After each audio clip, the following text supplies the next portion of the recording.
की माझी मुक्ताई मुक्ताई 10 वर्षाचं लेकरू, चांग देव योगी याने तिले मानला रे गुरु.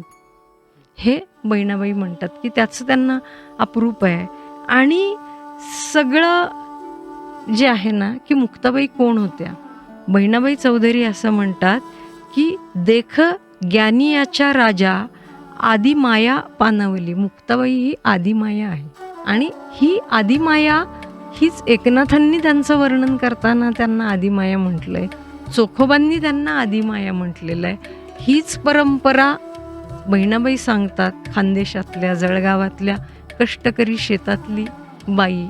आणि त्या पुढं असं म्हणतात की सगळ्यांच्या आधी मुक्ताईनं तो ज्ञानाचा पान्हा पिला.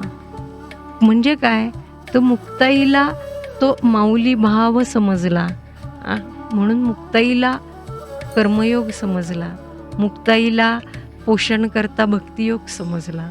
मुक्ताबाईला स्वातंत्र्यातून विधायक आकार देण्यासाठी स्वातंत्र्य आहे हे ज्ञान सगळ्यात आधी मुक्ताईला झालं. आणि ती आदिमायाच होती. ती आदिमाय आहे आमची महाराष्ट्राची.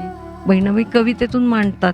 आणि म्हणून त्या म्हणतात की सर्व्या आधी रे मुक्ताई पान्हा पिईसनी गेली. तो भक्तीचा आणि ज्ञानाचा पान्हा जिनं ग्रहण केला, पचवला आणि त्यातून पुन्हा पोषण करतं असं एक परंपरा उभी केली, ती मुक्ताबाई. हे बहिणाबाईंचं आकलन आहे.